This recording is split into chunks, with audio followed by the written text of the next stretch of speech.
Hey everybody, welcome back to Age of Bison. Platypus Slayer here. We've got a 2v2. Fun fact, out of Team T and Frothy, Pixel Buggy and Lopsided Fluff, out of let's see here, they played at least 7 games. All of their victories, except for possibly this one and another one that they lost, are out of sync. So, I try to go through, I try to find good games. I was told this was a pretty good one, and I'm hoping that we can put Lopsided Fluff and Buggy, both good names in the community. Watch them do their thing against Jaharns and Komedi, two kind of newcomers. So I'm joined today by Stefan. How you doing today, Stefan? What's up? I'm doing great today. How are you? I am good. I am so tired of out of syncs. We've had some amazing games played, guys, and even this one, if you look at the timelines jump to 240, that's not me absent-mindedly letting the thing go. That's just how the wreck came. So not sure what that is. In the comments, if anybody knows why, let us know. But I guess, you guys don't have to watch the boring openings as much. So um, before we get into this, Stefan, any thoughts on this matchup or this map? Okay, so this is this is Sahel? No, Tassili. Cecilia. Okay. Okay, narrow map, lots of choke points going on.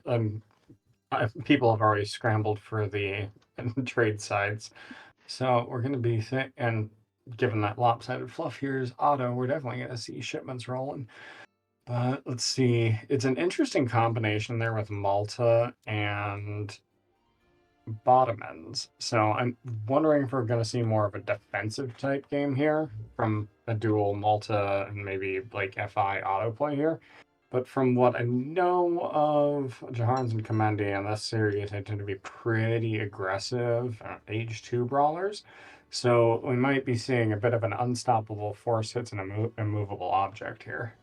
I agree. And start here, going here. Otto's already on their way up. Looking at his deck, definitely a team deck. Looks like he is Oh, most definitely. got all, including the ability, right, with this Mosk card. He doesn't have the cheaper Mosk decks in H3, but he can ship the extra Mhm. bombards and do the church overpop. Pretty Yeah, and those standard. extra Spahi techs, all those. Yeah, all that fun stuff that everybody just loves. Again, Lopsided Fluff, known mostly for his native play of Aztecs and Haudenosaunee. So the poor guy, the only game he has that doesn't out of sync that we have, he's playing Ottoman. So Pixel Buggy, Musk Cannon. I think we have a pretty good idea what that means. Yep. Aging up with the Quartermaster, getting a market, pretty standard multiplay committee. Pretty aggressive Haudenosaunee deck. This looks like he wants to go Forest Prowlers in age 3 if it makes it, but he wants to brawl. Yeah. And Brits, pretty standard Brit deck. Again, we've got the 2 Infinite Villager shipment. What Brits open up with seems to be shifting around. The meta's definitely not settled there between Distributism, VC, or Greenwich Time, or the 2 Infinite Settlers. But again, he's able to Yeah, get I up. think that's actually been one of the most interesting things to watch with this series and this tournament is watching all the different Brit openings since everything's changed from the 3 villager opening. So it's an interesting thing to watch everyone. Definitely, and it was a very, shall we say, controversial card. But I think since it's gone up and occurred, people have kind of relaxed a bit. And, Brits are still a viable civ, although they're definitely not. They do struggle in some, matchups. But in 2v2, it's less of Absolutely. an impact. And it looks like There's our forward war hut. mm-hmm, Forwardville from Brits, so he's probably going to be dropping a Rax or a Stable as soon as he hits age 2. Auto already up, opening up with Delhi. Um, Mm. they're pretty strong, and when you think about Malta kind of lacks a solid hand cav early. I mean, they do have Order Husk, Yeah. but to open with them, it's a bit slow to roll. Oh, That's cool. really hard. That's really slow to roll. Ooh, a depot. Now is it gonna get up before The Kanya are right on top of him.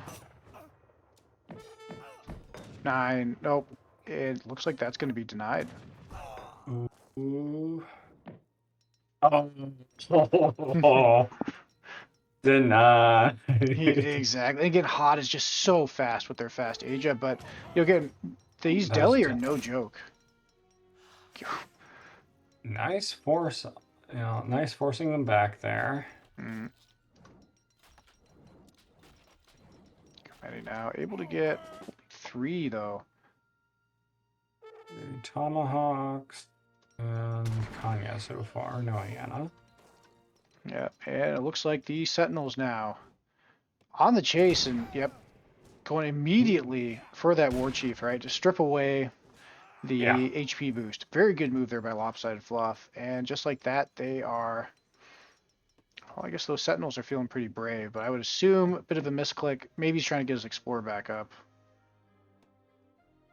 Well, yeah, those 4. How many is he gonna lose? I guess just 1. Not bad. Not bad. I still would not go forward at this point. Another depot trying to go up. Yeah. And opening Sentinels now, or not Sentinels, but Musketeers for the Brits. We've got a lot of heavy infantry. But it looks like he's following up with longbows. Good call there. Although, again, if those deli Very good call. Get a hold of him, that can spell trouble. Yeah. And the artillery foundry coming down. I think we all have a pretty decent idea of what's going to come out of that. Well, is it going to be Chad Botchies or is it going to be Avis Gunners? Right? Well, you can't spell abuse without Avis. So, and I think given the turn, ooh, but look at that. The deli are going to get right on top of those longbow. Ooh. Oh, or the Aena even. Man. Oh, nope. So they missed that. He could have gotten a couple kills. Oh, we got a depot. We got a depot. Get it. Ooh, pretty good spread. Oh, it could have been so much better, but still a nice amount of HP off of those masks. Here comes the next one. Pixel. This is Pixel's depot spot, clearly. And those Kanya, they're going to get deleted here in seconds. People forget these Sentinels, they're almost like halberdiers with a range attack. Does Pixel... Nope. Oh, and War Chief is back up. Oh, good job there by Komeni getting his stuff back up. And wow, this is just kind of a cluster, you know what, because those deli, man, doing work. Crossbows now coming out for Malta. And here come the Avis Gunners. And this army is all infantry. They might be in some serious trouble here if these Avas start to get massed. Aena, well, the longbows will do okay in a pitched fight, but not in melee. Definitely not. Even it looks like even just those 5 that popped out were enough really to kill this push. Like getting those delis on top, just getting them snared, and getting those Avis walking up seems to have really done a huge amount of work here. Exactly, and I think Team Scala now, they had an incredible rush, and I think they're out of scared. Wow, look at Hod's score. Hod is just cleaned. Oh yeah, he's taken up. Yeah. Let me look around here. 26 vills, 24 vills, 23, and 18 only. Not 18. He's almost doing like, you ever seen Russia players do that thing where they get 14 vills and they just make strelets for the rest of the game? I have. I have them, dudes. Right, win or lose, they're like, nope, this is my identity, mom. This is who I am. I make strelets. It's not a phase. It's not a phase. He's like, I make tomahawks. Again, given a kind of a light jib there to Comendi, who we've seen do in other games, continuously keep up his eco, but that was truly an all-in, and boy, this game might be over pretty fast here. Yeah, that Warhut's going down before that next pop of units comes out, and that forward Rax is going to go down next for sure. And look at that, overgathered on food, but he's got nothing to spend it on. Yeah, I think he was pushing a batch of Aena out of the Warhut that got canceled. Good call there. So yeah, dang, this is rough. And now, like I said, Pixel Lopsided Fluff, they are now just kind of content to ripped out infrastructure. Looks like he'll send a raid out. Yeah, knock down some houses. Yeah, and this map, because the hunts are scattered away from your main for the most part, like raids can be really deadly. Oh. Are they gonna find him? Oh, nope, just missed. Nice work with Jaharns there to keep everyone safe. Yeah. Again, these players, they're doing a good job, but I think at this point, oh no, if that Warhut does not go up in time, then he's gonna have no Ooh, ability to make units. And again, he's just shipping is bills Fluff back to gonna back. see it? Fluff sees it. Yeah. Oh, Ooh. oh man. And now, even if he gets units out, look at that. Yeah. He's trying to wall his buddy, but it's the wrong side, and Yeah. here comes the Uh, oh, yep, and there he it calls it goes. right then and there. Wow, um, rushes And that can was, be over like in just a snap, blink of an eye, right? And I think that's exactly yeah. what we just saw there was pretty solid rush, but they went all in. Pixel Buggy and Fluff doing an excellent job just to kind of buy themselves some time, get a little bit momentum, get a mass, just keep them off their base. And Komendi really committed to that, probably overcommitted a bit to that rush, and without any sort of eco behind it, um, really not much they could do. I don't know. What are your thoughts? Yeah, that was a really intense scrum that they had going in front of Lop's base there. And yeah, I agree. It's just a little overcommitted on the rush there. I mean, realistically, I think once they had seen those Avis pop out from Auto, they should have taken a step back and maybe made more of a cab switch into something or just done some raiding. But definitely want to get that eco going again there because once you know that they've got Avis production going and they're going to be able to start massing up, your Tomahawk and Musketeer mass isn't going to be able to do much. So I think that would have been the time to kind of pull back, keep your mass alive, and restart building your economy. Yeah, definitely. But it was a solid scrum and like good micro on the players there. Like good micro from Jaharns and Kamini keeping that depot from exploding on them and killing any units off. So like really intense scrum there, and that's one of those situations where it could have gone either way, depending on just a couple of clicks in that mess. I think so. Like you're right, and an all-in rush looks like it falls flat until it works, right?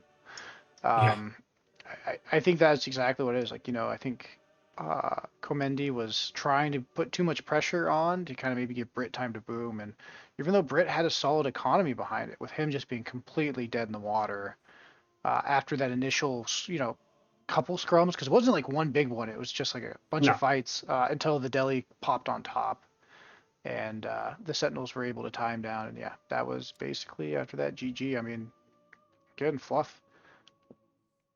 God, but he had cavalry mainly. Yeah. Go military. We'll go villager pop. Yeah, Oh yeah. it's kind of slower on the side too for Brits. Getting so committed to the rush, he's not able to kind of do two things at once. Yeah, he wasn't working on it. He wasn't manor booming at all. He was just going off of standard DC production. Mm. Bit slow too, and yeah, they just look at that. I mean, that's when that big fight comes, it's just they completely get wiped. It was As cool. Delhi got on top and the Avis were picking him off. Yeah, so solid unit control there, I think, is what wins it for Team T and Frothy, Pixel Buggy and Shaharns. Yeah. A short one, guys, but again, the only one it looks like that T and Frothy don't OOS. Um, they unfortunately will not be joining everybody in the finals. They have some incredible games. They put up a good fight in just about every single series they did, and apparently they're so powerful that the Age of Empires 3 rec file cannot contain their glory. So unfortunately, they won't be there. But Twitch and Lopsided, they both stream on um, Twitch. Lopsided does YouTube as well. If you guys are watching this, please either of you leave likes and links to in the comment section. So if these guys want to check out some more of your guys in action, do so. Komendi and Jaharns, they do end up losing the series, but they come back into another one, which I won't spoil. And they are actually able to also, they're able to actually secure a slot. So this early game rust we're seeing from Team Scala here does look like it gets shaken off. So with that, we are wrapping up our Swiss stage of the 2v2 tournament. Looks like the prize pool is expanded a bit as well, and pretty soon here we'll be able to cast series in their entirety, out of sync issues willing. Uh, Seven, do you have any final closing thoughts? No, I think it's a nice, quick match. A good example of, how games can go, and they don't have to go an hour. It can be nice, brutal, back and forth action. It's a Right. good game to see. Exactly. She could be a good clickbait title, right? Game with Malta under 1 hour? Question mark, question mark. Um, but Challenge impossible. yeah, challenge impossible, right? But I mean, what a good job, like I said, using all the tools of Malta, showing how it can get up and going with the Sentinels and not necessarily be stuck just doing a very slow, steady boom. And I think with that, we're going to wrap it up. So if you guys have made it with us this far, appreciate your time. I hope you've enjoyed these games, these casts. Leave a like or subscribe if you want to support the channel. And at the end of the day, we love hearing the comments and the feedback because we're just doing this for fun. We're just a bunch of average Joes, living the dream in our own little corner of the world. So until the next time, I will see you all later.